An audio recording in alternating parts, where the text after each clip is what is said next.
প্রিয় শিক্ষার্থী বন্ধুরা, আশা করি সবাই ভালো আছেন, নিরাপদে আছেন এবং সুস্থ আছেন। আজকে আমরা আলোচনা করব সাক্ষ্য আইনের সর্বশেষ দুইটি topic. Topic 4, doctrine of estoppel, এবং টপিক 5-এ আছে লিডিং কোশ্চেন। এই 5টি টপিক থেকে যে প্রশ্নগুলো করেছে, আশা করি নেক্সট রিটেন পরীক্ষায় এখান থেকেই কমন পাওয়ার সম্ভাবনা আছে। তারপরও পরীক্ষা যখন এগিয়ে আসবে, এমসিকিউ পরীক্ষার পর আরো দু একটা টপিক যুক্ত করার আমার ইচ্ছে আছে, সে কাজ চলছে। তো আপাতত আমরা এই টপিক গুলোর শেষ করব, তারপরে প্রয়োজনে যে বাড়তি টপিক আছে সেগুলো রিভিশন ক্লাসে আমরা দেখব। আশা করি সবকিছু ঠিক আছে। আচ্ছা, সেলিম সেলিম রেজা ভাই লাইনে এসে বলবেন সবকিছু ঠিক আছে কিনা। হ্যাঁ, সবকিছু ঠিক আছে, শুনতে পাচ্ছি। আপনি সুস্থ হয়েছেন? অসুস্থ ছিলেন বললেন। যে সুস্থ হয়েছি। আচ্ছা, যেহেতু সুস্থ হয়েছেন, সামনে শুক্রবারে শনিবারে পরীক্ষা আছে দুইটা, অ্যাটেন্ড করার চেষ্টা করবেন। ইনশাল্লাহ। ইনশাল্লাহ। আচ্ছা, তাহলে স্ক্রিনে নোট দেখা যাচ্ছে, হ্যাঁ, হ্যাঁ। আমাকে দেখতে পাচ্ছেন, সবকিছু ঠিক হ্যাঁ, আছে হ্যাঁ, তাই তো? সব ঠিক আছে। হ্যাঁ। আচ্ছা, ধন্যবাদ। আপনার ওখানে নয়েজ না থাকলে আপনি লাইনে থাকতে পারেন, আর যদি কথা বলার দরকার হয় আশেপাশে কারোর সাথে, তাহলে লাইন অফ করে দিয়ে কথা বলবেন। ঠিক আছে। আচ্ছা, প্রথম প্রশ্ন হচ্ছে, সাক্ষ্য আইনের সংশ্লিষ্ট বিধানাবলীর আলোকে উদাহরণ সহ উদাহরণ দিতে হবে বলেই দেওয়া আছে প্রশ্নে। ডক্ট্রিন অফ এস্টোপেল এবং ডক্ট্রিন অফ ওয়েভার ব্যাখ্যা করুন। চলে যাই উত্তরে। প্রতিবন্ধ নীতি অর্থাৎ ডক্ট্রিন অফ এস্টোপেল, প্রশ্ন যেহেতু ইংরেজিতে আছে, আমরা বাংলা ইংলিশ উভয়টাই ব্যবহার করব। দৈনন্দিন জীবনে মানুষ কোনো একটি বিষয় সম্পর্কে প্রথমে একরকম দাবি করে, পরে আরেক রকম দাবি করে। মানে এক মুখে দুই কথা, আমরা সাধারণ ভাষায় যেটা বলি। নয়তো তার দাবি অস্বীকার করে, মানে প্রথমে যেটা দাবি করলো পরে সেটা অস্বীকার করলো। কিন্তু বিষয়টি যদি আইনের অধীনে হয় এবং আদালতের বিচারাধীন হয়, তাহলে তার ফলাফল হয় ভিন্ন। এবং ওই ব্যক্তি তার প্রথম বক্তব্যের বিপরীতে কোনো বক্তব্য প্রদান করলে তা আদালত গ্রহণ করবে না। অর্থাৎ প্রথমে যা বলেছিল পরে কিন্তু সেটার উপরেই টিকে থাকতে হবে, ভিন্ন কিছু বললে আদালত মেনে নেবে না। অর্থাৎ কোনো ব্যক্তির কৃত কাজ বা উচ্চারিত বক্তব্য অনুসারে অপর কোনো ব্যক্তি ক্ষতিগ্রস্ত হবে না। অথবা বলা যায় যে, কোনো মোকদ্দমায় কোনো পক্ষের প্রথমবার উচ্চারিত বক্তব্যের বিপরীতে পরবর্তীতে তা অস্বীকার করা যাবে না। প্রথমে এক কথা বললাম, তার ভিত্তিতে একটা ব্যক্তি একটা বক্তব্য পেশ করলো বা একটা কোনো কাজ করলো, হয়তোবা আপনার কথা একজন একটা ইনভেস্টমেন্ট করেছে, পরবর্তীতে আপনি ভিন্ন কথা বলছেন, আপনার এই কথা বা কাজের দ্বারা আরেকজন ক্ষতিগ্রস্ত হলো। এই বিষয়টি আদালতে সাক্ষ্য প্রমাণাদিতে ডক্ট্রিন অফ এস্টপেল নামে পরিচিত।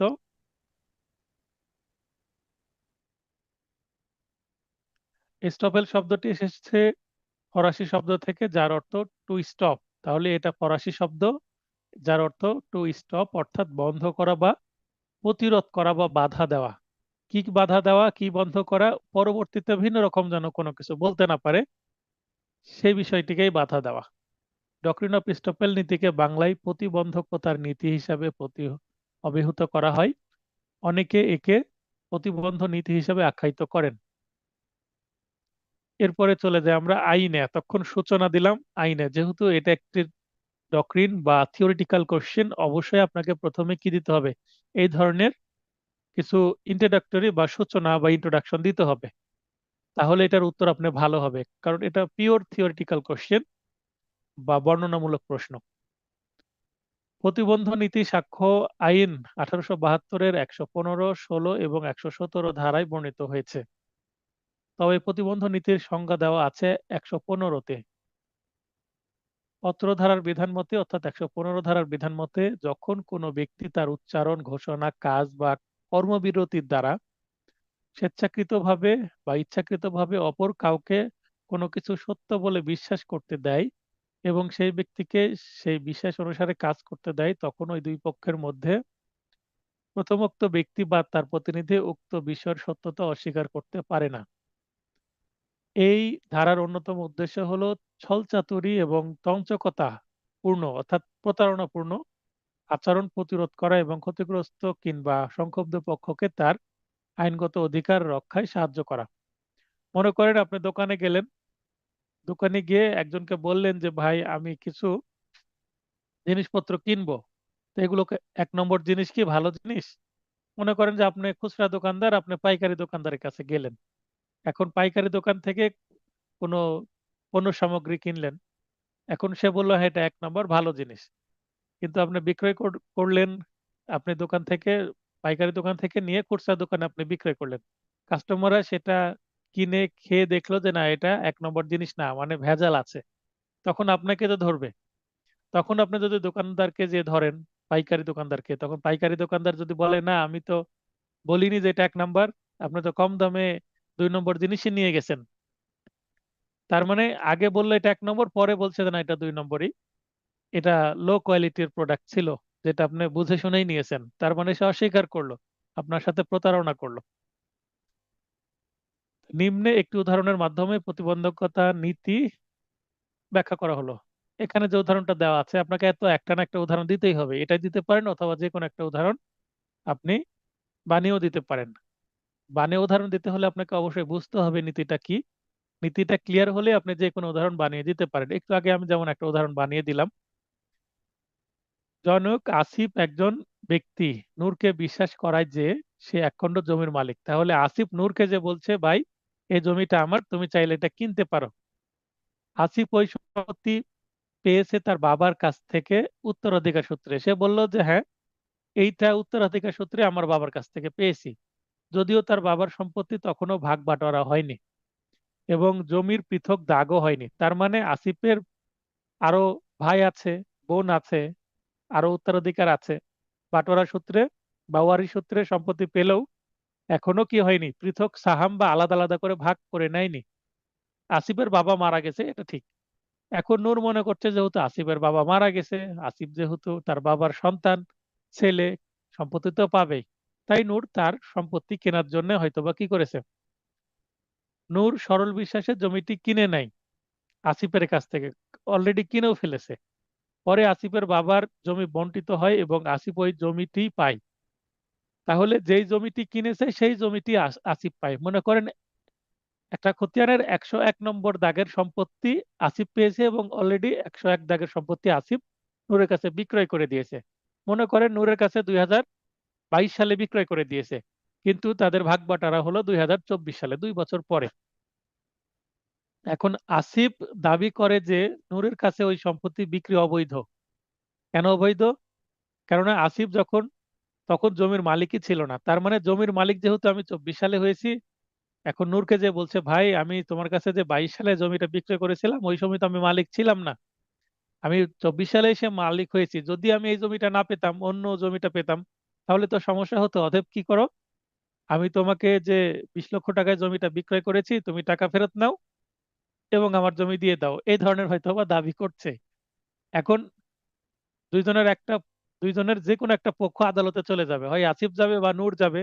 এই জমিনে যেহেতু ঝামেলা চলছে, আদালত তার প্রথম জবানকেই গ্রহণ করবেন। অর্থাৎ আসিফ প্রথমে যে বলেছিল এটা জমির মালিক, মালিক বলেই নূরের কাছে জমি বিক্রয় করেছে। এখন কমন সেন্স থেকেও তো এটা ঠিক যে হ্যাঁ আসিফ তার বাবার সম্পত্তি বিক্রয় করেছে, পরবর্তীতে ওই জমিটাই সে পেয়েছে, কিন্তু আবার সেটা নূরকে দিতে অস্বীকার করছে। এটা তো কমন সেন্সেও কেউ মেনে নেবে না। আদালতেও যাওয়া লাগবে না, এমনি যদি এলাকায় কোনো সালিশ হয় তাও মেম্বার চেয়ারম্যানই কিন্তু নূরকেই বলবে জমি নূরেরই থাকবে, কারণ এটা তো তোমার জমি, তুমি তো পেয়েছো পরবর্তীতে। তো আসিফ যেন এই সম্পত্তি আমার ওই সময় ছিল না, তাই এই বিক্রয়টা অবৈধ। এখন তুমি টাকা নিয়ে বা টাকা না নিয়ে হয়তো বা জোর করে আসিফ তার সম্পত্তি দখলের চেষ্টা করছিল। তো এইটা করতে গেলে আইন বাধা দিবে এবং পরবর্তীতে অস্বীকারকে খারিজ করবেন। অর্থাৎ এটি হচ্ছে প্রতিবন্ধকতা নীতি বা প্রতিবন্ধ নীতি। আসিফ আদালতে বাদী হয়ে যাক বা নূর বাদী হয়ে আদালতে মামলা করুক, সবসময় কিন্তু নূরের পক্ষে রায় আসবে। আসিফ পরবর্তীতে অস্বীকার করলেও সেটা অস্বীকার করতে দেওয়া হবে না। খুব চমৎকার একটি উদাহরণ। এই ধরনের আপনারা উদাহরণ এটাই ইউজ করতে পারেন, নাম পরিবর্তন করতে পারেন, ক খ ইউজ করতে পারেন, অথবা আপনারা নিজস্ব একটা উদাহরণ দিতে পারেন। এক কথায় প্রথমে একটা দাবি করলো একজন ব্যক্তি যেমন আসিফ, পরবর্তীতে তার মানে দাবি অনুসারে তার দাবি অনুসারে অন্য একজন ব্যক্তি একটা কাজ করলো, একটা ইনভেস্টমেন্ট করেছে, জমি কিনেছে, এবং পরবর্তীতে প্রথম ব্যক্তি যদি অস্বীকার করে, এই অস্বীকারটাকে আদালত ন্যায়সঙ্গত মনে করবে না। সাক্ষ্য আইনের 115 ধারা বিশ্লেষণ করলে নিম্নলিখিত প্রতিবন্ধকতা নীতির উপাদানগুলি পাওয়া যায়। এবার আমরা উপাদানগুলো দেখব। যে ব্যক্তির বিরুদ্ধে প্রতিবন্ধ নীতি প্রয়োগ করা হবে তার দ্বারা কৃত তার কোনো ঘোষণা, কাজ বা কার্যবিরতি থাকতে হবে। যেমন এর আগে আসিফ নূরকে যে বললো এটা আমার জমি, তুমি কিনো, কারণ নূরকে কি করলো, একটা প্রস্তাব দিল, তার মানে একটা কাজ করলো। জমি বিক্রয়ের প্রস্তাব কিন্তু নূর কিন্তু নিজে থেকে আসেনি, নূরকে প্রস্তাব দেওয়া হয়েছিল। উক্ত ব্যক্তি কাজটি ইচ্ছাকৃতভাবে বা স্বেচ্ছায় করবেন, তাহলে আসিফ কাজটি কিন্তু স্বেচ্ছায় করেছিল, নিজের জমিটা কিন্তু নিজে স্বেচ্ছায় বিক্রয় করেছে, নূর কিন্তু তাকে চাপ সৃষ্টি করে জোর করে নিয়ে নেয়নি। অর্থাৎ অপরপক্ষকে তার ঘোষণা, কাজ বা কার্যবিরতির দ্বারা স্বেচ্ছায় প্ররোচিত করেছিল। তাহলে জমি বিক্রয়ের কথা বলেছিল, নূর তার কথায় সম্মতি হয়ে টাকা দিয়ে জমি কিনে নিয়েছে। যার নিকট উক্তরূপ ঘোষণা কিংবা কথা উচ্চারিত হয়েছিল তিনি সেই কাজ সংঘটিত করবেন, অর্থাৎ নূরের কাছে বলল, নূর জমি কিনলো, কার্য সংগঠন হতে বিরত থাকবেন। তাহলে এখানে একটা কাজ করবেন অথবা একটা কাজ করা থেকে বিরত হবেন। এখানে কাজ করার উদাহরণ দেওয়া হয়েছে। কাজ করা থেকে বিরত বলতে মনে করেন যে একজন একটা কাজ করতে যাচ্ছে এবং একজন এসে সেটা নিষেধ করলো, করে তার ক্ষতি করলো, সে কাজটি করলো না, সেক্ষেত্রে সেটাও প্রতিবন্ধ নীতির মধ্যেই পড়বে। যিনি প্রতিবন্ধ নীতি বাস্তবায়ন চাইবেন তার নিকট উক্ত ঘোষণা, কার্য বা কার্যবৃত্তির কথা আইন ব্যতীত অন্য বিষয়ে, অর্থাৎ বস্তুগত বা ঘটনাগত বিষয় হবে। অর্থাৎ প্রতিবন্ধ নীতিটা হচ্ছে আইনের ক্ষেত্রে প্রযোজ্য হবে না। তার মানে এমন একটা বিষয় একজন নিয়ে আসছে যেখানে আইনে নিষেধ আছে। তো এখানে আইনে যেহেতু নিষেধ আছে, সেই কথার ভিত্তিতে যদি আরেকজন ব্যক্তি কোনো কাজ করে থাকে, আচ্ছা উদাহরণ দিই, মনে করেন আসিফ এখানে জমি বিক্রয় করছে না, আসিফ বলছে যে ভাই আমার কাছে কিছু গাঁজা আছে। গাঁজা একটা কি, অবৈধ একটা মাদকদ্রব্য, এটা নূরের কাছে বিক্রয় করতে চাচ্ছে। এখন নূর সেটা নিতে চাইলো, সে বলল গাঁজার এই যে কোয়ান্টিটি এবং মানে কোয়ালিটি খুব ভালো। এখন তাকে 20 কেজি গাঁজা হয়তো বা দিয়েছে, এবং এই 20 কেজি গাঁজার দাম নিয়েছে, কিন্তু হয়তো বা কম দিয়েছে, 15 কেজি দিয়েছে। তো এই ধরনের একটা ঝামেলা হয়েছে। তার মানে কথা দুই রকম হয়েছে। প্রথমে বললে এটা 20 কেজি এবং খুব ভালো মানের পণ্য, পরে বলছে যে না এটা, পরে দেখা গেল সে 20 কেজির কাছে 15 কেজি দিয়েছে এবং খারাপ মানের পণ্য দিয়েছে। এখন যেহেতু এটা অবৈধ লেনদেন, আইনে তো এই ধরনের লেনদেন কি করে না, পারমিট করে না, মাদকদ্রব্য বিক্রয় কি পারমিট করে না, তাই নূর কিন্তু আদালতে যেতে পারবে না। যদিও এখানে আসিফ নূরকে ঠকিয়েছে, এই অবৈধ কাজে কিন্তু আবার প্রতারণা করেছে। আর এখন কি মানে নূর আদালতে যেতে পারবে যে আমাকে 20 কেজি দেওয়া দিতে চেয়েছিল, ভালো দিতে চেয়েছিল, দিয়েছে 15 কেজি এবং খারাপ? কারণ এটা অবৈধ জিনিস, এই কারণে এটা হবে না। এটা আইন দ্বারাই কি বারিত আছে। কোন শর্তের উপর ভিত্তি করে প্রতিবন্ধ নীতি দাবি ও কার্যকর করা যাবে সে সম্পর্কে গায়সী বনাম ধানসুখলাল মামলায় ভারতের সুপ্রিম কোর্ট বলেছেন যে, আমরা কেস ল একটা দিচ্ছি, কারণ যেহেতু আইনে স্পষ্টভাবে কোনো কিছু নাই, খুব ভালোভাবে নাই বিস্তারিত এই নীতি সম্পর্কে, তাই কেস ল দিলে এই প্রশ্ন উত্তরটা আরো সুন্দর হবে। যদি 10 বা 7, 8, 9 নম্বরের জন্য প্রশ্ন হয়, 7-এর বেশি নম্বরের জন্য প্রশ্ন হলে অবশ্যই আপনাকে কেস ল দিতে হবে উদাহরণ সহ। প্রতিবন্ধ প্রয়োগের জন্য প্রথমে সত্য বলে অন্যের মনে বিশ্বাস জন্মাতে হবে, যেটা আসিফ করলো নূরের মনে। অতঃপর শেষোক্ত ব্যক্তি ওই বিশ্বাসের বশবর্তী হয়ে কাজ করবে। নূর জমি কিনেছে, প্রথম ব্যক্তির কথিত মতে শেষোক্ত ব্যক্তি মানে পরের ব্যক্তি, মানে নূরের কথা বলা হচ্ছে, কোনো কাজ না করলে প্রতিবন্ধকতার নীতি প্রযোজ্য হবে না। অর্থাৎ আসিফ নূরকে জমি বিক্রয়ের কথা বলল, জমি যদি নূর কিনে নেয় তাহলে তো প্রতিবন্ধক নীতি কাজ হবে, কিন্তু জমি যদি না কিনে নূর, তাহলে তো এখানে আর পরবর্তীতে কোনো ঝামেলাই নাই। যেহেতু কিনছেই না, না কিনলে তো বাস্তবে ঝামেলাই তৈরি হবে না। 115 ধারায় বর্ণিত প্রতিবন্ধ নীতি স্পষ্ট করতে গিয়ে লাহোর হাইকোর্ট রমাতন বনাম মোহাম্মদ মামলায় বলেন যে এই ধারার নীতি তখনই প্রযোজ্য যখন কোনো ব্যক্তি তার কাজ বা কার্যবিরতি বা ঘোষণার দ্বারা অপরকে প্রভাবিত করবে এবং অপর ব্যক্তি তাতে আস্থা স্থাপন করে কাজ করে থাকবেন। একই কথা কিন্তু বারবার আসছে।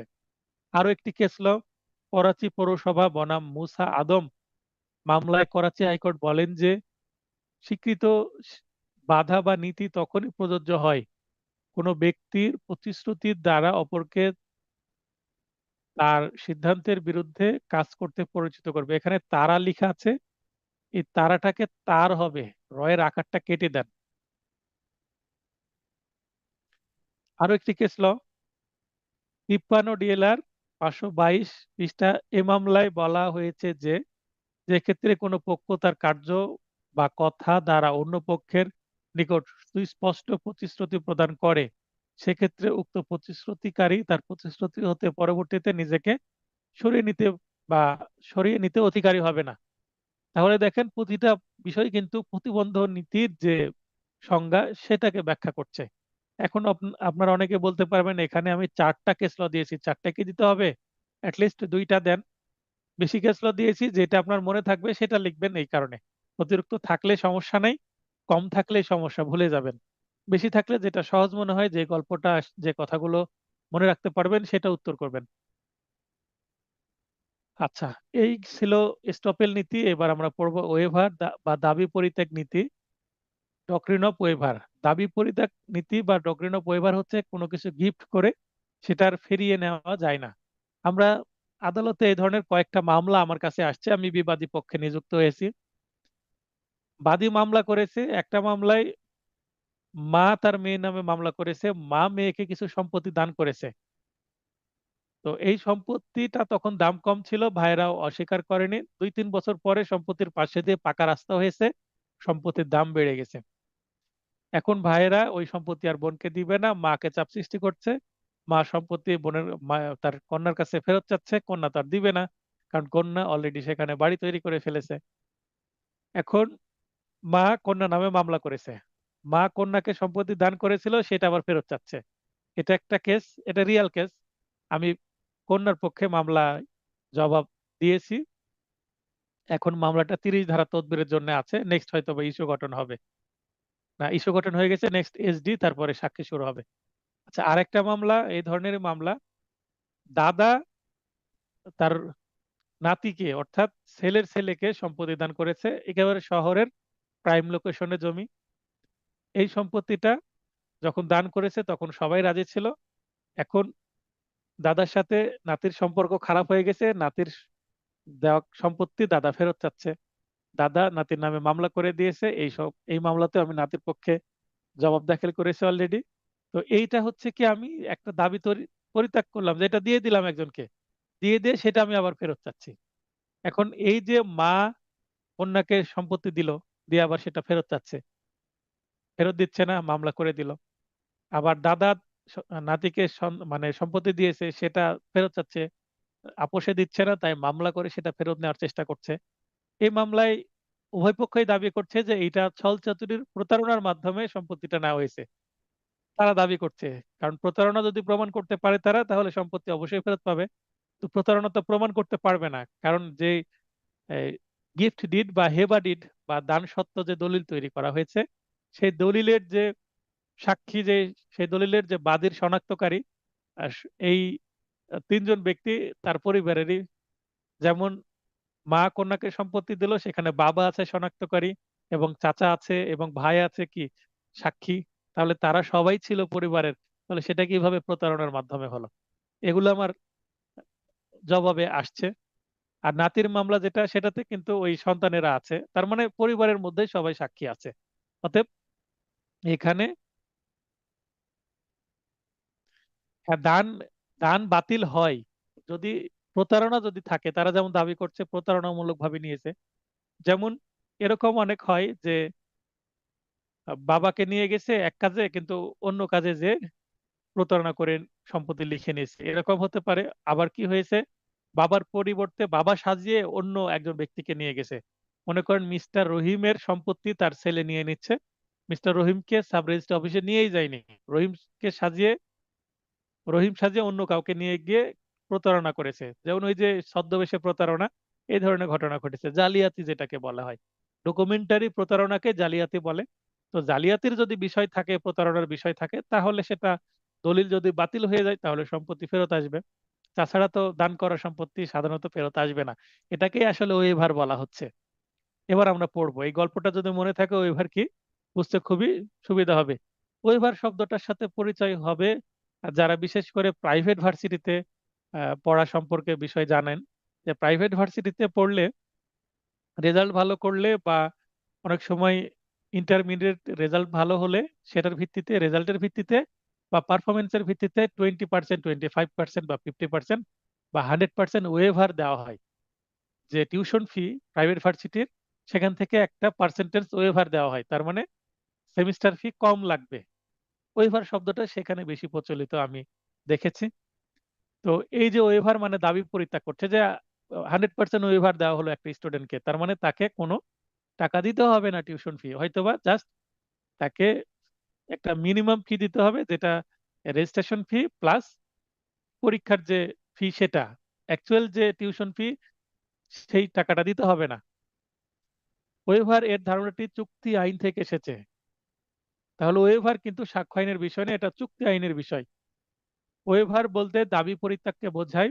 কোনো ব্যক্তি স্বেচ্ছায়, জ্ঞাতসারে, স্বেচ্ছায় মানে নিজ ইচ্ছায়, জ্ঞাতসারে মানে সবকিছু জেনে বুঝে কোনো বৈধ অধিকার উপেক্ষা করলে বা বর্জন করলে বা মৌখিক, লিখিত বা অব্যক্ত রূপে দাবি পরিত্যাগ করলে বা কোনো সুযোগ সুবিধা ভোগ করবে না মর্মে ঘোষণা দিলে উক্ত অধিকার পুনরায় দাবি করতে গেলে বাধাগ্রস্ত হবে। ওই যে সম্পত্তি দিয়ে দিয়েছি সেটা আবার ফেরত চাচ্ছি, তাহলে আইন তাকে বাধা দিবে যে একবার দিয়ে দিয়েছেন সেটা আর ফেরত নেওয়া যাবে না। এটি ওয়েভার নীতির মূল বক্তব্য। ওয়েভার নীতির অত্যাবশ্যকীয় বা আবশ্যকীয় শর্তগুলো হলো, ন্যূনতম দুইটি পক্ষ থাকবে, মানে একটি পক্ষ একটা সম্পত্তি দিয়ে দেবে আর একটা পক্ষ সম্পত্তি নিবে, দুইটি পক্ষ তো থাকতেই হবে। একজন দাবি ত্যাগ করবে এবং আরেকজন দাবি ভোগ করবে। এক পক্ষ দাবি ত্যাগ করবে, অন্য পক্ষ তা গ্রহণ করবে। দাবি ত্যাগ স্বেচ্ছায় এবং সুনির্দিষ্ট উদ্দেশ্য হতে হবে। কেন দাবি ত্যাগ করলো সেটা বলতে হবে। যেমন হেবা বা সম্পত্তি দান করলে কিন্তু ভালোবাসার ভিত্তিতে তার সেবা যত্ন এগুলোতে মুগ্ধ হয়ে দান করেছে। অনেক সময় দানের বিপরীতে একটা গিফট হিসাবে একটা জায়নামাজ বা কোরআন শরীফ, এগুলো অনেক সময় দলিলে লেখা হয় যে হ্যাঁ, এই দাবির পরিবর্তে যিনি সম্পত্তি গ্রহণ করলেন তিনি আবার এই ভালোবাসার প্রতিদান স্বরূপ কি করলো, একটা জায়নামাজ, তারপর কোরআন শরীফ এগুলো দান করলো। অন্যান্য ধর্মের ক্ষেত্রেও অন্য কিছু হতে পারে। তো এই যে বিনিময়ে একটা মূল্য রাখা হলো, যে যেহেতু ভালোবেসে কোনো কিছু দান করছে, আমিও ভালোবেসে একটা কোরআন শরীফ বা একটা জায়নামাজ বা আমি পোশাক একটা দান করছি, একটা বিনিময় রাখা হলো। তাহলে এইটা আরো স্ট্রং একটা দলিল হয়। ওয়েভার নীরব আচরণ বা অব্যক্ত রূপেও উদ্ভূত হতে পারে। মনে করেন যে আপনার পরিবারের একজন ব্যক্তি বা আপনার ফ্রেন্ড সার্কেলের একজন আপনার একটা, মনে করেন বই পড়তে নিয়ে গিয়ে আর ফেরত দিল না, আপনি সেটা আর চাইলেনও না। এখন সে ধরে নিল যে এটা সে দাবি ত্যাগ করেছে, আমাকে গিফট দিয়ে দিয়েছে। অথবা হয়তোবা আপনার একাধিক মোবাইল ফোন আছে, আপনি একটা মোবাইল ফোন আপনার ফ্রেন্ডকে ব্যবহার করতে দিলেন, এখন সে ভাবলো সেটা তাকে গিফট করে দিয়েছেন। হয়তোবা আপনি ভাবছেন যে এক সপ্তাহের জন্য আপনি মোবাইল ফোনটা আপনার ফ্রেন্ডকে দিয়েছেন। কেন দিয়েছেন? হয়তোবা তার মোবাইল ফোন হারিয়ে গেছে বা নষ্ট হয়ে গেছে, রিপেয়ারে দিয়েছে। তো এক সপ্তাহ ব্যবহারের জন্য আপনার একাধিক মোবাইল ফোন আছে, আপনি একটা দিয়ে দিলেন ব্যবহারের জন্য। এখন সে সেটা পার্মানেন্ট চিন্তা করে নিয়ে নিল, কিন্তু আপনি সেটা পার্মানেন্ট চিন্তা করে দেননি। তো সে ভাবলো যখন রিপেয়ার হয়ে যাবে তখন আমাকে দিয়ে দিবে। তার ফোন রিপেয়ার হয়ে গেল, সে ফোনটা ব্যবহার করছে এবং আপনার ফোনটা আপনাকে ফেরত দিল না, আপনি আর চাইলেন না। তার মানে আপনাদের মানে যে রিলেশনশিপ সেটা ভালো আছে। সেটা আপনার বোনের সাথে হতে পারে, পরিবারের সাথে হতে পারে, অথবা এনি কাইন্ড অফ রিলেশনশিপ, যে আপনি একটা মোবাইল ফোন তাকে গিফট করে দিলেন এবং এইটা আপনি ব্যবহারের জন্য দিয়েছেন, আপনি বলে দেননি যে এটা গিফট তুমি রেখে দাও, কিন্তু সে ব্যবহার করতে শুরু করলো, সেটা আপনাকে ফেরত দিল না। এক সপ্তাহ, 2 সপ্তাহ, 1 মাস হয়ে গেল, তার মোবাইল ফোন রিপেয়ার হয়ে গেছে, সে দুইটাই ব্যবহার করছে, আপনি আর চাইলেন না। তাহলে এই যে মুখে আপনি বললেন না যে এটা তোমার গিফট, কিন্তু সে ধরে নিল যেটা আমাকে দিয়ে দিয়েছে। এটা হচ্ছে অব্যক্ত রূপে, মানে প্রকাশিত না। এরকম অনেক সিচুয়েশন হতে পারে যে একটা মানুষ একটা কিছু নিয়ে নিল আর ফেরত দিল না, আপনি আর চাইলেন না, তার মানে সে ভেবে নিল এটা আমার গিফট। যেখানে ওয়েভার থাকবে সেখানে আবশ্যিকভাবে এস্টোপেলও বিদ্যমান থাকবে। এখানে ওয়েভারটা কেন আমরা আলোচনা করছি, সাক্ষ্য আইনের কোথাও কিন্তু ওয়েভারের কথা বলা নাই, কারণ এস্টোপেলের সাথে একটা জড়িত আছে বিষয়টা। আচ্ছা, আপনার এস্টোপেলে হচ্ছে একজন কোনো কিছু ঘোষণা দিল বা কাজ করলো, তার ভিত্তিতে আরেকজন একটা কাজ করলো। আর ওয়েভার হচ্ছে একটা, তার মানে সিচুয়েশন হচ্ছে প্রথমে একজন কোনো কিছু ঘোষণা করবে এবং দ্বিতীয়ত সেটা পরবর্তীতে সে অস্বীকার করবে। তার মানে অস্বীকারের যে বিষয়টা, ফার্স্ট স্টেপে কোনো কিছু ঘোষণা করলো স্টপ এলে, দ্বিতীয় দ্বিতীয় স্টেপ কি, কোনো কিছু অস্বীকার করছে। ওয়েভারের ক্ষেত্রেও ফার্স্ট স্টেপ হচ্ছে কোনো কিছু গিফট করছে, দ্বিতীয় স্টেপ কি, ওই যে সেম কোনো কিছু অস্বীকার করছে। তার মানে ওয়েভার হোক আর স্টপেল হোক, দ্বিতীয় স্টেপ কি হবে, কোনো কিছু অস্বীকার করবে, যে দান করেছিল বা যে ঘোষণা করেছিল সে। এই কারণে ওয়েভারের সাথে স্টপেলের একটা মিল আছে এবং প্রাসঙ্গিক একটা বিষয়, এই কারণে এটা আলোচনা করা হয় এবং বিগত সালে প্রশ্ন ওয়েভার নিয়েও হয়েছে। যদিও এটা চুক্তি আইনের একটা বিষয় এবং চুক্তি আইন কিন্তু আমাদের কোথায় নাই, বার কাউন্সিলের পড়াতে নাই। তবুও কিন্তু আমরা এসআর অ্যাক্টের মধ্যে চুক্তি আইনের অনেক কিছুই পড়ি। আচ্ছা, পদমপদ সুগার মিলস বনাম স্টেট অফ উত্তরপ্রদেশ এবং অন্যান্য, এটা ভারতীয় একটা আইন। এই মামলায় বলা হয়েছে ওয়েভার অর্থ হলো কোনো অধিকার পরিত্যাগ করা এবং এটি ব্যক্ত এবং অব্যক্ত উভয় ভাবেই হতে পারে। কিন্তু ওয়েভারের মৌলিক শর্ত হলো তা জেনে শুনে স্বেচ্ছামূলক কাজ হবে। কোনো কাজ ওয়েভার বলে গণ্য হবে না যদি না যে ব্যক্তি অধিকার পরিত্যাগের কথা, যে ব্যক্তির অধিকার পরিত্যাগের কথা বলা হচ্ছে বা হয়েছে তাকে তার উক্ত অধিকার সম্পর্কে পুরোপুরি জানানো হয় এবং সে ইচ্ছাকৃতভাবে অধিকার পরিত্যাগ করে। এখানে একটা বানান সংশোধন হবে, এই যে এখানে ইচ্ছাকৃতভাবে হবে, উটা ই কার ই করে দেন, ইচ্ছাকৃতভাবে।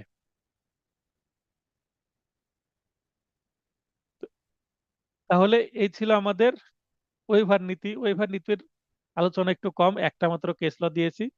তো এখানে বলা হচ্ছে যে দাবি আমি যে পরিত্যাগ করব সেটা আমার জিনিস, আমি দাবি করতে পারি। মনে করেন মোবাইল ফোন আমার, আমি কাউকে দান করে দিতে পারি, আমি গিফট করতে পারি, কিন্তু যে জিনিসটা আমি আমার না সেটাকে আমি গিফট করতে পারবো, সেটা করতে পারবো না। তাহলে আমার জিনিস জেনে বুঝে যদি আমি গিফট করি সেটা ওয়েভার হিসাবে কাজ করবে, তাছাড়া কিন্তু করবে না। যেটার উপরে আমার অধিকার নাই সেটা আবার আমি অন্যের অধিকারে কি করে পরিণত করতে পারি।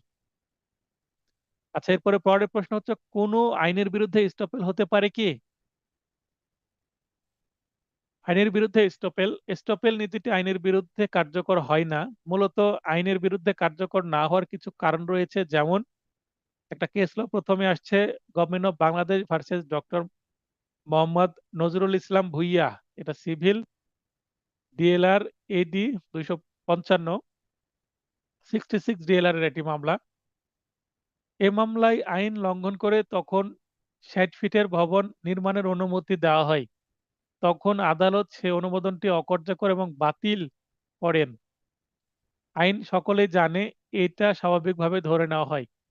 তাই আইনের অজ্ঞতার কারণে অন্যের কথায় বিপদে পড়লে প্রতিবন্ধ মতবাদ কার্যকর বা প্রয়োগ করা যায় না। যেমন একজন অপ্রাপ্তবয়স্ক বালক নিজেকে প্রাপ্তবয়স্ক দাবি করে। আচ্ছা, এই যেমনের আগে যতটুকু বললাম, এই যে মামলায় কি হয়েছে, মনে করেন যে একটা এলাকায় 60 ফিটের ভবন নির্মাণের অনুমতি আছে। এখন 60 ফিটের যদি বেশি কেউ ভবন নির্মাণের অনুমতি দেয় বা ওই জায়গায় 60 ফিটের ভবন নির্মাণের অনুমতি নাই, 60 ফিটের কম হবে, মেবি 50 ফিটের পর্যন্ত পারমিশন আছে, 50 ফিটের বেশি 60 ফিট দিয়েছে। এখন 60 ফিট যেহেতু দিয়েছে, আইনে যেহেতু নাই, এখানে যে অনুমতি দিয়েছে সে আইন লঙ্ঘন করে অনুমতি দিয়েছে। তো যেহেতু এই স্টপেলটাকে যদি কার্যকর করা করা হয় তাহলে আইনের বিপরীতে চলে যাবে না? এর আগে যেমন আমি ওই যে মাদক বা গাঁজা যে বিক্রয়ের একটা চুক্তি ছিল সেটা সম্পর্কে কথা বললাম, ঠিক একই টাইপের।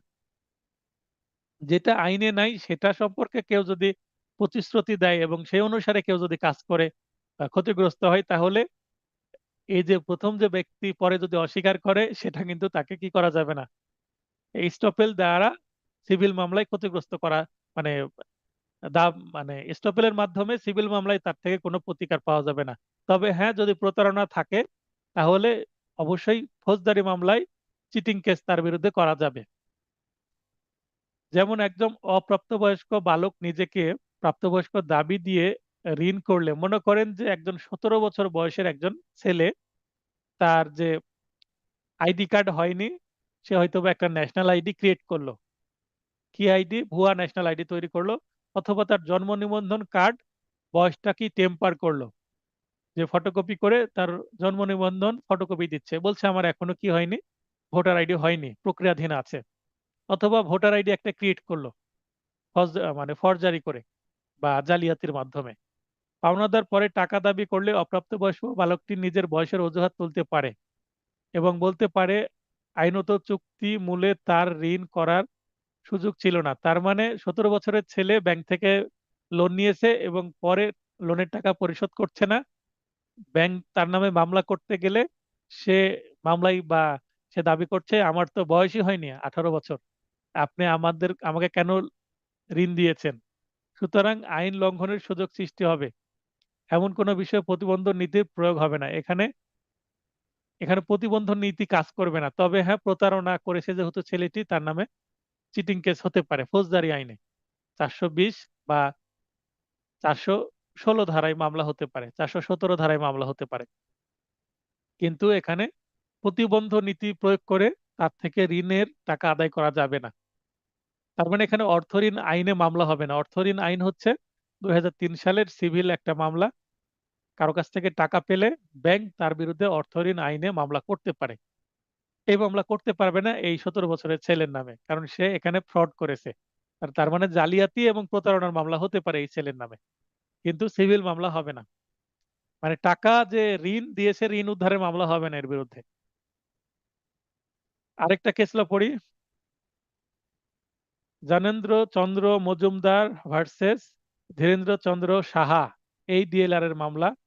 যখন আদালতের নজরে কোনো আইনের বিধান আনা হয়, তখন আদালত সেই বিধান অনুসারে কাজ করতে বাধ্য। তার মানে আইনে যেটা আছে সেটা করবে, আইনের বাইরে গিয়ে করতে পারবে না, কারণ আইন প্রতিবন্ধ নীতির ঊর্ধ্বে, অর্থাৎ প্রতিবন্ধ নীতির মাধ্যমে আইনকে ভঙ্গ করা যায় না, অর্থাৎ আইনকে ভিন্ন কিছু খাতে নিয়ে যাওয়া যাবে না। আইনে যেমন আছে তেমনই থাকবে, প্রতিবন্ধ নীতির অজুহাতে আইনকে ব্যবহার করা যাবে না, তার মানে আইনের বিরুদ্ধে প্রতিবন্ধ চলে না। এবার প্রবলেমেটিক প্রশ্ন, ক ইচ্ছাকৃত এবং মিথ্যাভাবে খ কে বোঝায় যে সে, অর্থাৎ ক কিছু জমির মালিক এবং এর ফলে সে খকে প্রলুব্ধ করে তা কিনতে ও মূল্য পরিশোধ করতে। ওই যে আসিফ এবং নূরের যে আমরা উদাহরণ দিলাম সেইভাবে। ক পরবর্তীতে ওই সম্পত্তির মালিক হয় এবং বিক্রয় বাতিলের ঘোষণা করে দাবি করে যে বিক্রয়ের সময় তার সত্য ছিল না। তার মানে আসিফ আদালতে মামলা করেছে ওই বিক্রয় যে দলিল সেটা বাতিলের। ক এর দাবির বৈধতা নিরূপণ করুন। আসিফ যে আদালতে মামলা করলো যে নূরের কাছে যে জমি বিক্রয় করেছে 22 সালে, সেটা অবৈধ, তাহলে এটা কি হবে, এই দাবির বৈধতা কি নিরূপণ করলে সেই স্টপেল দ্বারা বাধিত হবে। তাহলে ঘটনা, বিচার্য বিষয়, প্রাসঙ্গিক আইনে আমরা 115 ধারা সাক্ষ্য আইনের বলে দেব স্টপেল নীতি সম্পর্কে। এরপরে আমরা সিদ্ধান্তে কি বলবো, আলোচ্য প্রশ্নের তথ্যসমূহ 115 ধারার বিধান মতে বলা যায় যে ক ইচ্ছাকৃত ও মিথ্যাভাবে খ কে বুঝাই যে সে, এখানে যে ঘটনা আছে সে ঘটনাটা একটু সংক্ষিপ্তভাবে রিপিট করব, তারপরে ক পরবর্তীতে ওই সম্পত্তির মালিক হয় এবং বিক্রয় বাতিলের প্রার্থনা করে দাবি করে যে বিক্রয় সময় তার সত্য ছিল না। হুবহু ঘটনাটা এখানে আসছে, ক এর উক্ত দাবি বৈধ নয়। এই যে এতটুকু কিন্তু উত্তর। মূল উত্তর হচ্ছে ক উক্ত দাবি বৈধ নয়, কেননা তা প্রতিবন্ধ নীতি দ্বারা বাধাগ্রস্ত হবে। এই যে পিঙ্ক হাইলাইটেড অংশটুকুই কিন্তু মূল উত্তর, আর বাদ বাকি হচ্ছে ঘটনা এবং 115 ধারার বক্তব্য পেশ হবে। হ্যাঁ, তো যেটা আলোচনা করছিলাম,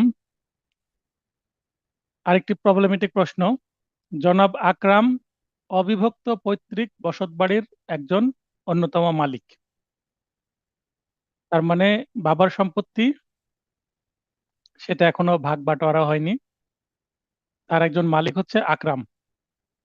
ওই বাড়িতে তার অংশ তিনি তার ভাই বোনদেরকে ভোগ করতে দিয়ে 15 বছর যাবৎ বিদেশে অবস্থান করছেন, ভোগ করতে দিয়েছেন, দান করে দেননি এ কথা কিন্তু বলা নাই, বা দাবি পরিত্যাগ করেছেন সেটা বলেনি। বাড়ি ফিরে তিনি তার অংশ দাবি করা থেকে কি বারিত হবেন? 15 বছর পরে আসছেন, মানে ইচ্ছাকৃতভাবে ভোগ করতে দিয়েছে। এখন আমরা জানি তামাদি আইনের 28 ধারায় কি আছে, জবরদখল বা অ্যাডভার্স পজেশন। অ্যাডভার্স পজিশন হতে হলে জোর করে 12 বছর ভোগ করতে হবে। এখানে তো 15 বছর ভোগের কথা বলা হয়েছে, কিন্তু সেটা ইচ্ছাকৃতভাবে, জোর করে না। তার মানে ভাই পারমিশন দিয়েছিল যে হ্যাঁ, এটা তোমরা ভোগ দখল করো, আমি যখন আসবো তখন আবার এটা ফেরত নিব। আপনার উত্তরের পোষকতায় যুক্তি প্রদর্শন করুন, অর্থাৎ দাবি করতে পারবে কিনা, দাবি করলে আকরামের দাবিটা বারিত হবে কিনা, অর্থাৎ এখানে এস্টপেল বা ওয়েভার নিতে আসবে কিনা সেটাই জানতে চাওয়া হয়েছে। তাহলে ঘটনা, বিচার্য বিষয়, প্রাসঙ্গিক আইন, এখানে 116 ধারাটা আসবে, 115 নয়। 116 ধারায় কি আছে? এই ধারার বিধান মতে দখলকারী অর্থাৎ সত্ত্ববান ব্যক্তি অনুমতিক্রমে ব্যবহারকারী বা প্রজার প্রতিবন্ধ নিম্নরূপ: যেমন ভাড়াটিয়া বা ব্যবহারকারী তার স্থলবর্তী প্রতিনিধি কর্তৃক ব্যবহার শুরুর সময় তার মালিকের উক্ত স্থাবর সম্পত্তিতে সত্ত্ব ছিল না মর্মে পরবর্তীতে কোনো সময় তা অস্বীকার করতে পারবে না। ধারাটির উদ্দেশ্য হলো প্রতারণামূলকভাবে দখলমূলে স্থাবর সম্পত্তিতে সত্ত্ব অর্জনকে বাধাগ্রস্ত করা। মনে করেন যে একজন ব্যক্তি একটা বাড়ি ভাড়া বা একটা ফ্ল্যাট ভাড়া নিচ্ছেন। যখন ফ্ল্যাট ভাড়া নিচ্ছেন সেটা মৌখিকভাবে হতে পারে, আবার একটা রিটেন মানে ডিডের মাধ্যমে হতে পারে, রেন্ট ডিডের মাধ্যমে। তো এখানে খুব কম ক্ষেত্রেই রিটেন ডিড হয়, মৌখিকভাবে অনেক ভাড়া হয়। তো এই যে বাসায় উঠলো, ওঠার সময় যিনি ভাড়াটে হিসাবে কোনো বাসায় উঠছেন, তিনি তো এটা মেনে নিচ্ছেন যে এইটা যার কাছ থেকে ভাড়া নিচ্ছেন তিনি মালিক, এবং প্রতি মাসে তিনি ভাড়া বাবদ এত টাকা পে করবেন। তো এই যে প্রতি মাসে টাকা দিচ্ছেন, এটাই তো প্রমাণ করে যে তিনি মালিক না, তিনি ভাড়াটিয়া, এবং যিনি মালিক তিনি মাসে মাসে ভাড়া পাচ্ছেন। এখন এক ব্যক্তি যদি 12 বছরের বেশি সময়, মনে করেন 15-20 বছর যদি একটা বাসায় ভাড়া থাকে, তো 20 বছর ভাড়া থাকলেই কি সেই বাসা কি দখল বলে তার হয়ে যাবে? হবে না। কারণ এটা তো জোর করে দখল না, এটা হচ্ছে অনুমতিক্রমে দখল। এই কারণে 116 ধারা হচ্ছে কোনো বাসা বা কোনো বাড়ি বা কোনো স্থাবর সম্পত্তি বা অস্থাবর হতে পারে। একজন, মনে করেন যে এই জনাব আকরাম সাহেব, তার একটা কার আছে, সেই কারটা তার এক ভাইকে ব্যবহার করতে দিয়ে চলে গেল। 15 বছর পরে এসে সে কারটা যদি ফেরত চায়, চাইতেই পারে, কারণ সেটা তো আর লিখে দিয়ে যায়নি বা দান করেনি, ব্যবহার করতে দিয়েছে। এতদিন যে ফ্রি ফ্রি ব্যবহার করেছে, সেটার জন্য তো তার প্রতি কৃতজ্ঞতা স্বরূপ সে চাওয়ার সঙ্গে সঙ্গে দিয়ে দেওয়া উচিত। কিন্তু তা না দিয়ে সে বলছে না, এটা আমি দিব না কারণ আমাকে এটা দিয়ে দিয়েছে। এটা তো হবে না। তার মানে আকরাম সাহেব যদি দাবি করে সম্পত্তি, অবশ্যই তিনি পাবেন। আচ্ছা, সিদ্ধান্তে কি বলতে পারি আমরা? আলোচ্য প্রশ্নের তথ্যসমূহ ও 116 ধারার বিধান মতে বলা যায় যে জনাব আকরাম অবিভক্ত পৈতৃক বসতবাড়ির একজন অন্যতম মালিক। ওই বাড়িতে তার অংশ তিনি তার ভাই বোনদেরকে ভোগ দখল করতে দিয়ে 15 বছর যাবৎ বিদেশে অবস্থান করেছেন। বাড়ি ফিরে তিনি তার অংশ দাবি করা থেকে কি বারিত বাড়ি ফিরে তিনি তার অংশ দাবি করা থেকে বারিত হবেন না। একটু সংশোধন করে নেবেন, এখানে কি আছে, হ্যাঁ, এই কিটা কেটে দিতে হবে। বাড়ি ফিরে তিনি তার অংশ দাবি করা থেকে বারিত হবেন না, কি দিলে তো প্রশ্ন হয়ে গেল। তাই কি কেটে দিলে এটা উত্তর হয়ে গেল যে বারিত হবেন না। তার মানে তিনি মামলা করলেই মামলায় তিনি জিতে যাবেন, ডিগ্রি পাবেন। কেননা তিনি মালিক হিসাবে তার অংশ তার ভাই বোনদেরকে ভোগ করতে পূর্বেই অনুমতি দিয়েছিলেন। ফলে সাক্ষ্য আইনের 116 ধারায় তার ভাই বোন জনাব আকরামের অংশ অস্বীকার করতে পারবে না। অর্থাৎ মামলায় ভাই বোনের বিরুদ্ধে যখন মামলা করবে আকরাম, তখন এই ভাই বোন যখন লিখিত জবাবে বলবে যে সেইটা আমাদেরকে দান করে গেছে, তো দানের তো দলিল দেখাতে হবে, দলিল দেখাতে পারবে না, তখন সেটা আর অস্বীকার করতে পারবে না। অথবা যদি আকরাম সাহেব চাপ সৃষ্টি করে সেই জমিটা নেওয়ার চেষ্টা করে, তার ভাই বোন যদি আকরামের বিরুদ্ধে মামলা করে, আকরাম হয়ে যাবে বিবাদী। বিবাদী তখন এসে জবাব দিবে, এবং বাদী যে আর্জিত যে দাবিটা করবে তার দাবির সপক্ষে কোনো কি থাকবে না, ডকুমেন্টারি এভিডেন্স থাকবে না, এই কারণেই এটা টিকবে না। আর যদি বলে মৌখিকভাবে দান করে গেছে, তো এইটাও টিকবে না, কারণ সেটা হয়তোবা যথেষ্টভাবে প্রমাণ করতে পারবে না। তো আমরা ধরে নিতে পারি যদি মামলা ফেয়ার বা অনেস্টলি সবকিছু হয়, তাহলে এখানে আকরাম সাহেবই জিতবেন, তিনি জমি ফেরত পাবেন। এরপরে পরের টপিক 5, লিডিং কোশ্চেন বা ইঙ্গিতবহ প্রশ্ন। এখন কাউকে যদি প্রশ্ন করা হয় আপনার নাম কি, তিনি তার নাম বললেন। এখন যদি আমি প্রশ্ন করি আপনি কি রহিম, তখন রহিম বলবে হ্যাঁ আমি রহিম। তো প্রথম প্রশ্নটা করলাম আপনার নাম কি, এটা লিডিং কোশ্চেন নয়। পরের প্রশ্ন আমি করলাম আপনার নাম কি রহিম, রহিম যদি বলে হ্যাঁ আমি রহিম, শুধু হ্যাঁ বললেই কিন্তু হয়ে যাবে।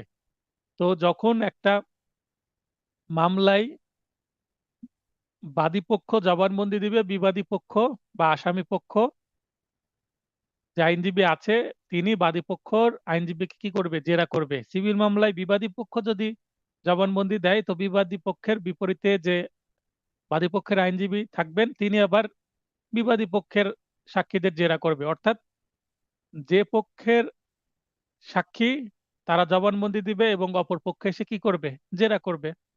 জেরা জেরার উদ্দেশ্য কি, সাক্ষী সত্য বা কথা বলছে না মিথ্যা কথা বলছে সেটা প্রমাণের চেষ্টা করা। অর্থাৎ সাক্ষীর বিশ্বাসযোগ্যতা নষ্ট করে দিয়ে মামলায় অপর পক্ষকে জিতিয়ে দেওয়াই হচ্ছে জেরার প্রধান উদ্দেশ্য। তাহলে আসামি পক্ষে জেরা করলে জেরার উদ্দেশ্য আসামিকে খালাস করা বা আসামির সাজা যত কমানো সম্ভব সেটা করা। আর বিবাদী পক্ষে যদি জেরা করা হয় তাহলে চেষ্টা করা হচ্ছে মামলায় যেন ডিক্রি না পায় বাদী, সেটা সিভিল মামলার ক্ষেত্রে। তো যেটাই হোক না কেন, মনে করেন যে একটা ক্রিমিনাল মামলায় ডিফেন্স লয়ার বা আসামি পক্ষের লয়ার চেষ্টা করছেন আমার আসামিকে খালাস করাবো। তাহলে এখানে যদি বলে যে বাদী পক্ষের যারা সাক্ষী আছে তাদেরকে প্রশ্ন করা হচ্ছে, বলেন যে ঘটনাস্থলে আসামি কি পোশাক পরেছিল, তখন বলল যে প্যান্ট শার্ট পরেছিল। তাহলে এইটা হচ্ছে এক ধরনের প্রশ্ন। আর যদি লিডিং কোশ্চেন করে বলে যে ঘটনাস্থলে আসামি কি লুঙ্গি এবং পাঞ্জাবি পরেছিল, তাহলে এটা লিডিং কোশ্চেন করছে। অর্থাৎ ঘটনাস্থলে কি পরেছিল সেটা প্রশ্নের মধ্যে বলে দিচ্ছে, লুঙ্গি ও পাঞ্জাবি পরেছিল কিনা এটা জানতে চাওয়া হচ্ছে। এবং আসামিকে আসামি যে লুঙ্গি বা পাঞ্জাবি পরেছিল, লুঙ্গি এবং পাঞ্জাবি পরেছিল এই প্রশ্ন করার সঙ্গে সঙ্গে বলবে যে আপনি শুধু বলেন হ্যাঁ বা না, লুঙ্গি আর পাঞ্জাবি পরেছিল কিনা। তখন বাদী পক্ষের বা প্রসিকিউশন পক্ষের সাক্ষী বলবে যে হ্যাঁ পরেছিল। তো আসলে চাচ্ছে যে এটা হ্যাঁ বলুক।